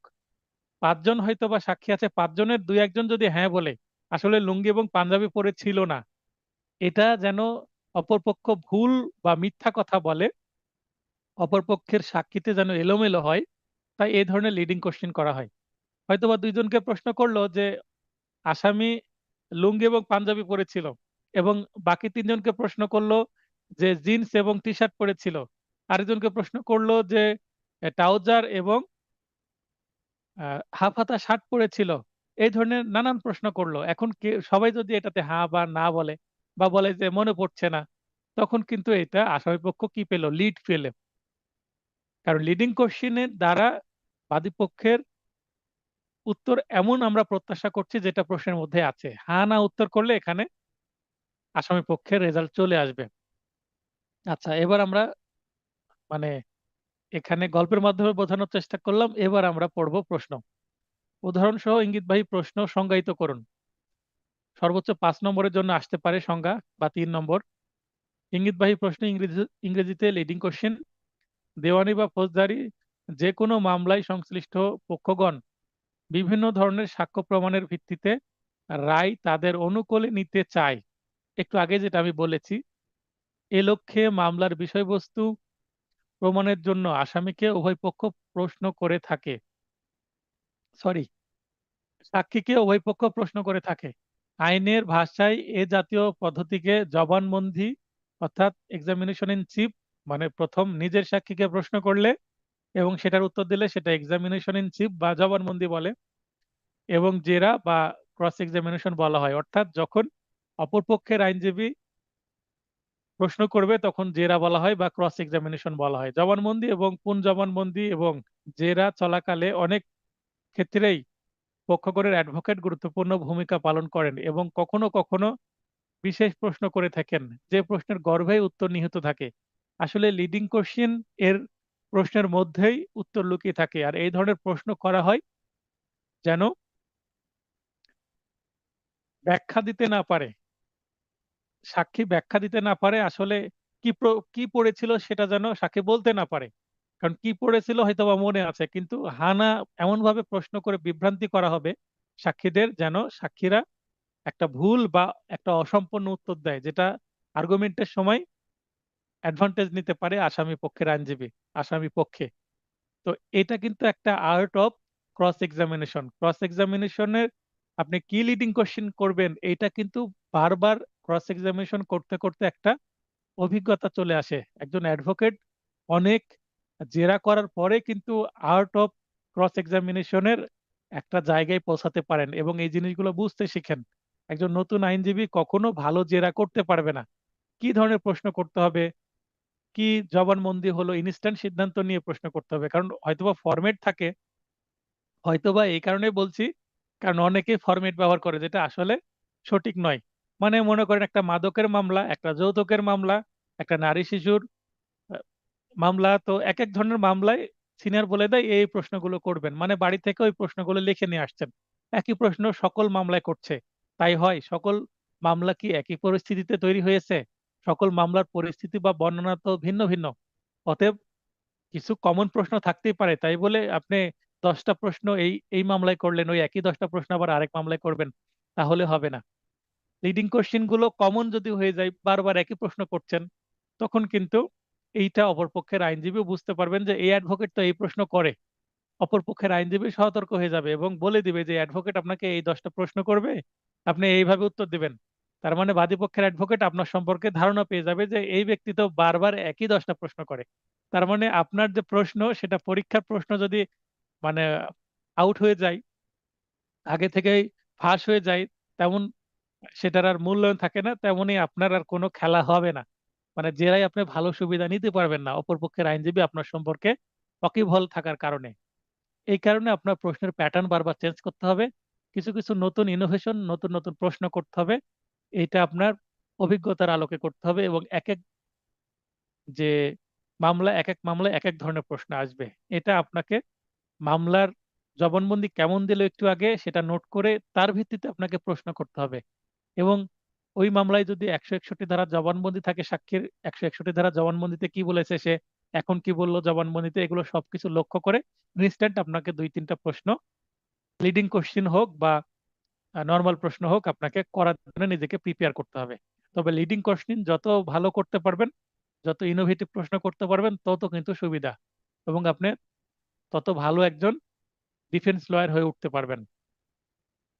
অর্থাৎ প্রশ্নকারীর জিজ্ঞাস্য প্রশ্নের মধ্যেই উত্তর লুক্কায়িত থাকে, আর এরূপ প্রশ্নকে মূলত লিডিং কোশ্চেন বা ইঙ্গিতবাহী প্রশ্ন বলে।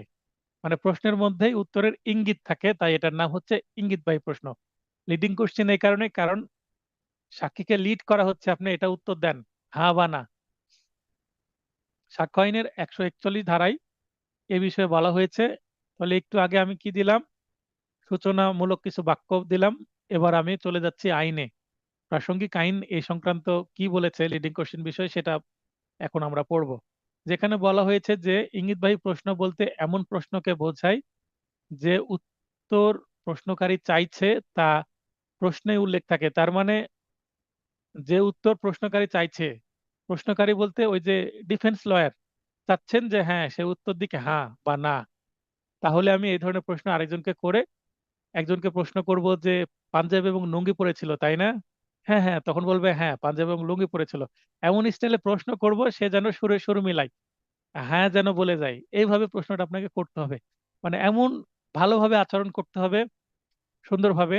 কিছু কিছু ক্ষেত্রে আপনাকে খুব নরম সুন্দর ভাষায় প্রশ্ন করতে হবে, কিছু কিছু জায়গায় আপনাকে আবার কড়া এবং ধমকের ভাষায় প্রশ্ন করতে হবে, আর যেন এই যে সাক্ষী সে যেন ভয় পেয়ে হলেও আপনার সুরে সুর মিলায়। এইভাবে ধমক দেওয়া যায়, দেওয়ার বিধান আছে আইনে। কারণ আপনি তখন ধমক দিতে পারবেন যখন যে সাক্ষী সে মিথ্যা প্রশ্ন মানে মিথ্যা উত্তর দিচ্ছে এই ধরনের যদি মনে হয়, আপনার ধমক দিতে পারেন যে এটা তো আপনি মিথ্যা কথা বললেন, এই ধরনের বিষয় তো আপনি 161 ধারায় বলেননি। আপনি এর আগে যখন পুলিশ জিজ্ঞাসা করেছে, তো আপনি কিন্তু মিথ্যা সাক্ষী যদি দেন তাহলে কিন্তু আপনার জেল হতে পারে। কারণ মিথ্যা সাক্ষী দিলে কিন্তু সেটা অপরাধ। আপনাকে এখান থেকে অ্যারেস্ট করে আপনাকে জেলখানায় দিয়ে দিতে পারে, এই ধরনের আপনি ভয় দেখাতে পারেন। ভয় দেখানোর বিধান আছে। এটা কিন্তু ম্যাজিস্ট্রেট কি করবে না, আপনাকে বাধা দিবে না। এবং অপর পক্ষের আইনজীবী যদি আপনাকে এখানে অবজেকশন বলে দাঁড়ায়, তারপরেও হয়তোবা দুই একবার আপনাকে থামিয়ে দিবে, তারপরেও কিন্তু আপনাকে থামাতে পারবে না। কারণ এইটা হচ্ছে আর্ট অফ ক্রস এক্সামিনেশনের একটা বিষয়, যে কাউকে আপনি ধমক দিবেন না কাউকে মিষ্টি ভাষায় কথা বলবেন। হেসে হেসে তার আপনি সত্যকে মিথ্যা প্রমাণ করে দিতে পারবেন, আবার কাউকে ধমকও দিতে হতে পারে। এটা আপনাকে বুঝতে হবে যে এখানে সাক্ষীটা, যে ব্যক্তি সে কে দাঁড়িয়ে আছে, একজন শিশু না একজন নারী, না একজন পুরুষ না বৃদ্ধ, তার কর্ম কি, তার পেশা কি, সে শিক্ষিত না অশিক্ষিত, অনেক কিছু নির্ভর করে। তো সবাইকে তো আর সব ধরনের প্রশ্ন করা যায় না। তবে যিনি মানে মাদকের মামলায় যিনি পুলিশ থাকেন, পুলিশদেরকে র্যাবদেরকে প্রশ্ন করতে খুব মজাই লাগে। কারণ ওই সময় তো আপনাকে স্যার স্যার করবে, আপনাকে নম নম করবে। তো এই ধরনের ব্যক্তিকে প্রশ্ন করতে এই কারণেই ভালো লাগে, কারণ রাস্তাঘাটে যতই নিজেকে মানে অনেক বড় পর্যায়ের ব্যক্তি মনে করুক না কেন, আদালতে কিন্তু তিনি একজন সাক্ষী, এবং আপনি যে প্রশ্ন করেন না কেন সে প্রশ্নের উত্তর দিতে তিনি বাধ্য। আপনি পুলিশকে ধমকও দিতে পারবেন, সমস্যা নাই। আচ্ছা, এই ধরনের প্রশ্নের মধ্যে উত্তর থাকার কারণে উত্তরদাতাকে কষ্ট করে কিছু বলতে হয় না, বরং কেবল হ্যাঁ বা না বলাই যথেষ্ট। আচ্ছা, প্রশ্ন করা হলো যে আপনি আসামি লুঙ্গি এবং পাঞ্জাবি পরেছিল, তাই না? এখন সে হ্যাঁ বা না বলবে, কিন্তু মনে করেন যে বাস্তবে সে লুঙ্গি পরেছিল আর উপরে কি পরেছিল, শার্ট পরেছিল। লুঙ্গি নিচে উপরে শার্ট পরেছিল। এখন হ্যাঁ বা না যদি উত্তর দেয়, হ্যাঁ বললেও এটা কিন্তু ভুল হয়ে যাবে, না বললেও ভুল হয়ে যাবে। কেন? হ্যাঁ বললে অর্ধেক সঠিক, না বললেও অর্ধেক সঠিক, অর্ধেক ভুল। তাহলে খুব ক্রিটিক্যাল একটা প্রশ্ন। এখন যদি সে বলে যে হ্যাঁ সে লুঙ্গি পরেছিল কিন্তু পাঞ্জাবি পরেছিল না, উপরে শার্ট পরেছিল, এটা বলতেই দিবে না, তখন ধমক দিবে। আপনাকে কি বলেছি যে আপনি বাড়তি কিছু বলেন? আপনাকে ব্যাখ্যা চেয়েছি? আমি খালি জিজ্ঞাসা করেছি হ্যাঁ বা না, সেটা উত্তর দেন। এইভাবে দেখেন, খুবই টেকনিক্যাল একটা প্রশ্ন, যে হ্যাঁ বললেও মিথ্যা হয়ে যাবে, না বললেও মিথ্যা হয়ে যাবে। তো এই ধরনের লিডিং কোশ্চেনের মধ্যে কিন্তু এমন একটা ফাঁদ থাকে, যে ফাঁদে সাক্ষীদেরকে নিয়ে আসার চেষ্টা করা হয়। উদাহরণ, বিরুদ্ধ পক্ষের অ্যাডভোকেট জানতে চাইলেন, রহিম খুন হওয়ার সময় আপনি হত্যাকারী করিমকে কালো পোশাকে দেখেছিলেন, তাই না? ওই যে পোশাকের প্রশ্ন এখানে করছে, তার মানে কালো পোশাক পরেছিল, তাই না আসামি? এই প্রশ্নটি নিজেই ধারণা দেয় যে করিম একটি কালো পোশাক পরেছিল। এই প্রশ্নটি সাক্ষীকে ইঙ্গিত দিচ্ছে যে প্রশ্নকর্তা তার জবাবে কি চাই। তার মানে কি কালারের পোশাক পরেছিল সেটা প্রশ্ন করছে না, কালো পোশাক পরেছিল কিনা সেটা জিজ্ঞাসা করছে। হয় হ্যাঁ বলতে হবে, না হলে না বলতে হবে। হয়তো এমন একটা কালারের পোশাক পরেছিল যেটা অর্ধেক কালো অর্ধেক সাদা, দুই দুই কালারের পোশাক থাকতে পারে না? অন্যদিকে যদি বিরুদ্ধ পক্ষের অ্যাডভোকেট জিজ্ঞাসা করেন করিম কি পরেছিল, এই প্রশ্নের উত্তর পূর্ববর্তীটির মতোই, তবে প্রশ্নটির কোনো ধারণা নেই। অর্থাৎ এখানে পোশাক কি পরেছিল সেটা জিজ্ঞাসা করেছে। পোশাক নিয়ে উপরেরটাও প্রশ্ন, নিচেরটাও প্রশ্ন। জানতে চাওয়া হচ্ছে পোশাকটা কেমন ছিল, কিন্তু উপরে বলে দিচ্ছে কালো পোশাক কিনা, এবং নিচে পোশাক কি পরেছিল সেটা জিজ্ঞাসা করছে। তার মানে নিচেরটা হচ্ছে ওপেন কোশ্চেন আর উপরেরটা হচ্ছে লিডিং কোশ্চেন। এটি একটি সাধারণ প্রশ্ন বা ওপেন কোশ্চেন যেটাকে আমরা বলছি, এবং কোনোভাবে ইঙ্গিত দিচ্ছে না। অর্থাৎ পোশাকের রং বা কি পোশাক, পাঞ্জাবি না লুঙ্গি না প্যান্ট, কিছুই বলছে না। আদালত এই ধরনের প্রশ্নের অনুমতি দেয়। মানে জবানবন্দিতে এই ধরনের প্রশ্নে করা যাবে, কিন্তু লিডিং কোশ্চেন কিন্তু জবানবন্দিতে করা যাবে না। লিডিং কোশ্চেন কিন্তু সাধারণত জেরাতেই করা যায়। জেরাও জবানবন্দিতে ইঙ্গিতবাহী প্রশ্ন করার নিয়মাবলী আলোচনা করেন। অর্থাৎ ইঙ্গিতবাহী প্রশ্ন কখন করতে হবে, জেরাতে না জবানবন্দিতে? সাধারণত জেরাতেই করতে হয় ইঙ্গিতবাহী প্রশ্ন, কিন্তু জবানবন্দিতেও কিছু কিছু ক্ষেত্রে করা যায়, সেগুলি আমরা দেখব। সাক্ষীকে ইঙ্গিতবাহী প্রশ্ন যখন করা যায় না, মানে লিডিং কোশ্চেন করতে দেওয়া হবে না, 142 ধারায় আছে, তাহলে লিডিং কোশ্চেনের সংজ্ঞা পাচ্ছে 141-এ, এবং কোথায় করা যাবে কোথায় করা যাবে না এটা 142-এ। 142 ধারায় উল্লেখ করা হয়েছে যে বিরুদ্ধ পক্ষ যদি আপত্তি করেন, মানে আসামি পক্ষ এসে যদি বলে যে আপনি তো নিজেই বলে দিচ্ছেন, মনে করেন যে বাদী পক্ষ বা প্রসিকিউশন পক্ষের যিনি পিপি আছেন, অথবা সিআর মামলা হলে পার্সোনাল যিনি লয়ার, ফাইলিং লয়ার, তিনি দাঁড়ালেন, দাঁড়িয়ে বলছে বলেন কত তারিখে আপনাকে বাড়ি থেকে তাড়িয়ে দিয়েছে, তখন বাদী বলবে তারিখটা, এটাই তো স্বাভাবিক। তার মানে এটা হচ্ছে ওপেন কোশ্চেন বা সাধারণ প্রশ্ন, অথবা ঘটনা বাদীকে বলতে হবে। এখন বাদী ঘটনা ঠিকভাবে বলতে পারছে না, অশিক্ষিত বা তারিখ বলতে পারছে না, তখন তার আইনজীবী জবানবন্দি বা এক্সামিনেশন ইন চিফ গ্রহণের সময় বলছে, আচ্ছা আপনাকে গত 10-10-2024 এই তারিখে তাড়িয়ে দিয়েছে তাই না? তার মানে তারিখটা কিন্তু নিজে মুখে উচ্চারণ করেই দিচ্ছে, তার মানে এটা লিডিং কোশ্চেন। অপরপক্ষের আইনজীবী কিন্তু নিষেধ করবে, অথবা ম্যাজিস্ট্রেটই বলবে এই প্রশ্ন আপনি করতে পারেন না, কারণ প্রশ্নের মধ্যে তো উত্তর লুকিয়ে আছে। তাহলে বাদীর মুখ থেকে আমি কি প্রত্যাশা করব? বাদী আসলে জানে কিনা ঘটনা, বা ঘটনা বলতে পারছে কিনা, এটা তো আর বোঝা যাবে না। অর্থাৎ বাদীর মুখের কথা আপনি বলে দিচ্ছেন। তার মানে জবানবন্দিতে লিডিং কোশ্চেন করলে বাদী আসলে কোনো বক্তব্য জানে কি জানে না, সেটার ক্রেডিবিলিটি থাকে না। তবে একজন সাক্ষীর জবানবন্দি অর্থাৎ এক্সামিনেশন ইন চিফ ও কোন জবানবন্দি গ্রহণকালে ইঙ্গিতবাহী প্রশ্ন জিজ্ঞাসা করা চলবে না। যদি আপত্তি উত্থাপন করে, অবশ্যই আপত্তি করবে বারবার এই ধরনের প্রশ্ন করলে। এছাড়া যে সকল বিষয় ভূমিকামূলক বা অবিসংবাদিত কিংবা পূর্বেই পর্যাপ্ত প্রমাণিত হয়েছে বলে আদালত মনে করেন, সেই সকল বিষয় ইঙ্গিতবাহী প্রশ্ন করতে আদালত অনুমতি দিতে পারেন। আচ্ছা, মনে করেন বাদীকে প্রশ্ন করলে একটি যৌতুক মামলায় যে এ মামলার বাদী আপনি তাই না, এটা একটা কি লিডিং কোশ্চেন, তো এই প্রশ্ন করলে কোনো সমস্যা নাই। তারপরে যদি প্রশ্ন করে আপনার নাম রহিমা তাই না, এটাও করা যাবে, কারণ বাদীর নিজের নাম তো বলতে পারবে, এটাও হয়তো বা সমস্যা হবে না।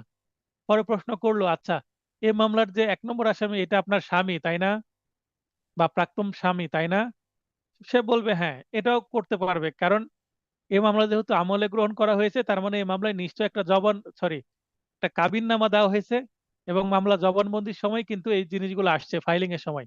100 ধারার সিআরপিসির 100 ধারায় যে জবানবন্দি বা বাদীকে পরীক্ষা করার যে বিষয়টা ছিল, ফাইলিং এর সময় এগুলো প্রমাণিত একটা বিষয়, বা অবিসংবাদিত, মানে এটা স্বীকৃত বিষয় উভয় পক্ষ কর্তৃক। তাই এই এই রিলেটেড জিনিসগুলো বাদী নিজে বলুক আর আইনজীবী শিখিয়ে দিক, সেটা ম্যাটার করবে না। কিন্তু মূল বিষয়গুলো বা ঘটনার যে মূল বক্তব্য, সেটা বাদীকে নিজেকেই বলতে হবে। তারিখ, স্থান, সময়, কত টাকা যৌতুক চেয়েছে, আপনার কাছ থেকে কত টাকা যৌতুক চেয়েছে বলেন, এ প্রশ্ন করা যাবে, সমস্যা নেই। টাকার পরিমাণটা তখন বাদী বলবে 2 লাখ বা 3 লক্ষ বা 5 লক্ষ।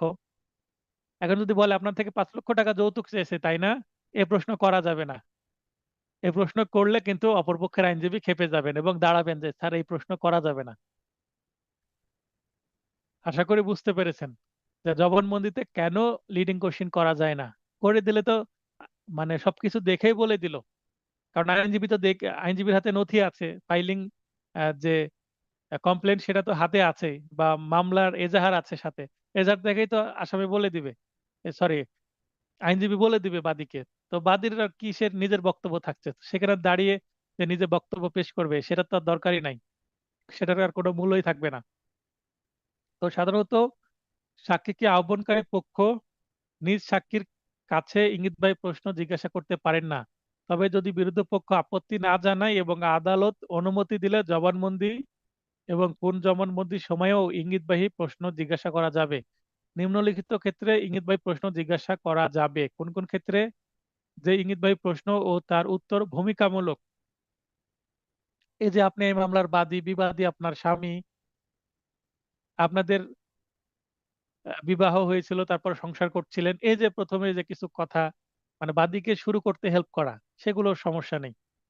যে বিষয়টি নিয়ে কোনো প্রকার সন্দেহ বা বিতর্ক নেই, অর্থাৎ আসামি পক্ষ যেটা মেনে নিয়েছে এবং প্রমাণিত।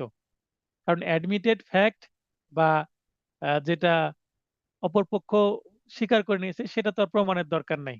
তো ওইটা জবানবন্দিতে ইঙ্গিতবাহী প্রশ্ন করলেও সমস্যা নাই।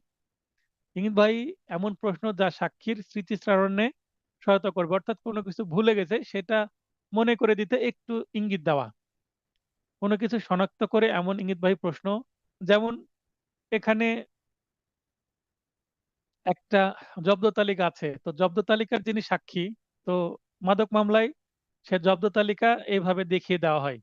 তো এইভাবে দেখিয়ে দিয়ে বলছে যে এই যে এটা একটা জব্দ তালিকা, এই জব্দ তালিকায় যে 2 নম্বর সাক্ষী রহিম এবং এর পাশে যে সই আছে রহিমের, এটা কি আপনার স্বাক্ষর?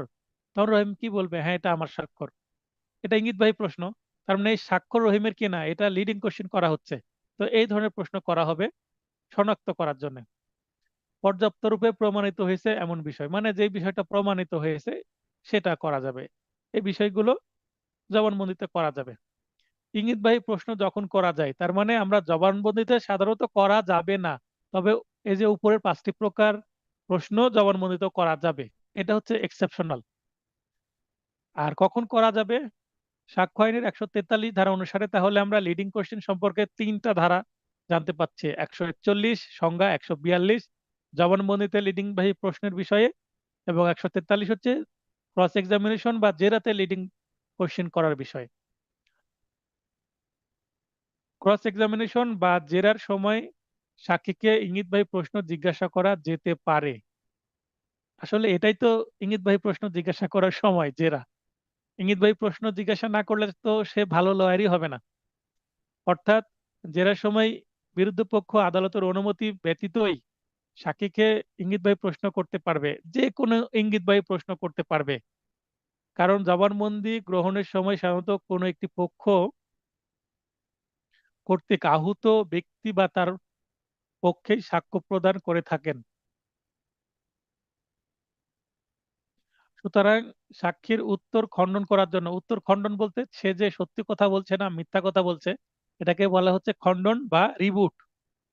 বিরোধী পক্ষ জেরার সময় ইঙ্গিতবাহী প্রশ্ন জিজ্ঞাসা করতে পারেন, এটা হচ্ছে মূল বক্তব্য। এখানে আপনি কিছু উদাহরণ দিতে পারেন, এর আগে যেমন লিডিং কোশ্চেনের উদাহরণ দিলাম যে এই ধরনের প্রশ্ন করতে পারবে, তাহলে এই প্রশ্নের উত্তরটা আরো ভালো হবে। তো এই ছিল আজকের আলোচনার বিষয়। আজকের আলোচনার বিষয়ে 2টা টপিক আমরা পড়লাম, ডক্ট্রিন অফ এস্টপেল এবং ওয়েভার, আর পরেরটাতে ছিল লিডিং কোশ্চেন। তো লিডিং কোশ্চেন এবং সাধারণ কোশ্চেনের মধ্যে পার্থক্য কি, এ ধরনের প্রশ্ন আসতে পারে, যেটা এখানে নাই, আপনাদের বানিয়ে লিখতে হবে। সাজেশনে থাকবে, অ্যানসারিং হিন্ট দিয়ে দিব, ক্লাস টেস্টের মাধ্যমে আলোচনা করা হবে। এবং আমি দ্রুত এটা শেষ করছি, আমরা যখন রিভিশনে যাব তখন আমি আরেকটা পিডিএফ নোট দিব যেখানে সাজেশন থাকবে এবং সেখানে অ্যানসারিং হিন্ট কিছু থাকবে, কিছু আবার থাকবে না। তো সেগুলো আপনাদেরকে বানাতে হবে। কেন বানাতে হবে? কারণ আপনার নিজের মেধাকে কাজে লাগাতে হবে, আপনার সৃজনশীলতাকে কাজে লাগাতে হবে, যেন পরীক্ষার খাতাতে একটা আনকমন প্রশ্ন আসলে আপনি সেটার উত্তর করার মতন মানসিক প্রস্তুতি বা দক্ষতা আপনার তৈরি হয়। আমি আপনাকে সবকিছু রেডি করে দিব না, রেডি করে দিলে কি হবে, আপনার সৃজনশীলতা নষ্ট হয়ে যাবে।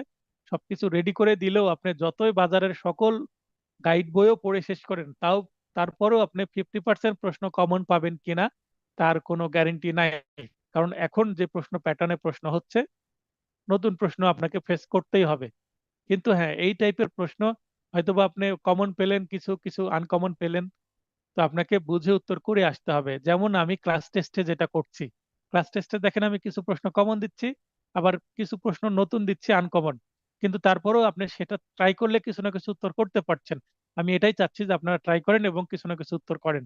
যারা ক্লাস টেস্টের ফেস করছেন, ক্লাস টেস্ট দিচ্ছেন, তারা তো ভালো করছেন। আপনারা পরীক্ষা কম দিচ্ছেন, এই কারণে আমার খাতা দেখার আগ্রহ কমে গেছে। তো অনেকে আবার প্রমিস করছে, স্যার আমি কালকে বা পরশুদিন পরীক্ষা দিব ব্যস্ততার কারণে, তার অপেক্ষা করেও আমি কিন্তু থাকছি। যেমন আমি শুক্রবারে পরীক্ষা নিয়েছি, 2-1 জন আমাকে বলেছে, স্যার আমি আজকে পরীক্ষা দিতে পারবো না, কাল পরীক্ষা দিব বা পরশুদিন দিব। তো হয়তো বা কথা অনুসারে পরের দিন একজন পরীক্ষা দিলেন। তাই আমি শুক্রবারে কি হয়, কেউ যদি আমার কাছে প্রমিস না করে যে স্যার আমি কালকে পরীক্ষা দিব, ডিলে পরীক্ষা দিতে না চাই, তাহলে কি করতে পারি, আমি সেই দিনই সবকিছু অ্যান্সারিং রেডি করে, খাতা রেডি করে আমি ফেলতে পারি, কারণ পরের দিন আমার কোর্ট থাকে না। কিন্তু যখন আমি একদিন ডিলে করে ফেলি, রবিবার থেকে কোর্ট শুরু হয়, তখন আমার চাপ শুরু হয়। যেমন যখনই আমি 2 দিন দেরি করব খাতা দেখতে, তখনই আমি আর মানে আরো বেশি দেরি হয়ে যাবে, চেষ্টা করে তখন হবে না। তো এরকমই হবে। তো যাই হোক, যেহেতু পরীক্ষা আমাদের আরো দেরি আছে, এখনো ফর্ম ফিল আপের ডেট হয়নি, এমসিকিউ এর, এমসিকিউ হবে রিটেন তারপরে। অতএব আমাদের সময় আছে। তো যেভাবে চলছে আমরা চলুক। যখন আমরা রিভিশন ক্লাস শুরু করব, মডেল টেস্ট শুরু করব, তখন তো নিশ্চয়ই যেদিনকে পরীক্ষা নেব সেদিন বা তার পরের দিনই আমি রেজাল্ট দেওয়ার চেষ্টা করব। ইতিপূর্বে দিয়েছি, একটু দিলে হলেও ক্ষমা সুন্দর দৃষ্টিতে দেখবেন। মানে আমার আগ্রহ কমে গেছে আপনারা পরীক্ষা যেহেতু কম দিচ্ছেন এই কারণে। এটা কিন্তু বাস্তবতা। অনেকে পরীক্ষা দিলে একটা মানসিক চাপ থাকে, আমাকে খাতা দেখতেই হবে, শেষ করতে হবে। তবে যারা পরীক্ষা দিচ্ছেন একটু ধৈর্য ধরেন, তাদের প্রতি আমি অবশ্যই আনন্দিত যে আপনারা পরীক্ষা দিচ্ছেন। তো ঠিক আছে, যেহেতু কারো প্রশ্ন থাকলে প্রশ্ন করেন, আর প্রশ্ন না থাকে আমি ক্লাসটি শেষ করে দেব। যেহেতু কেউ প্রশ্ন করছেন না, তাহলে আমি ধরে নিতে পারি ক্লাসটি চমৎকার হয়েছে, আপনারা ভালো উত্তর করছেন। তো সবার সুস্বাস্থ্য কামনা করে ক্লাসটি শেষ করছি।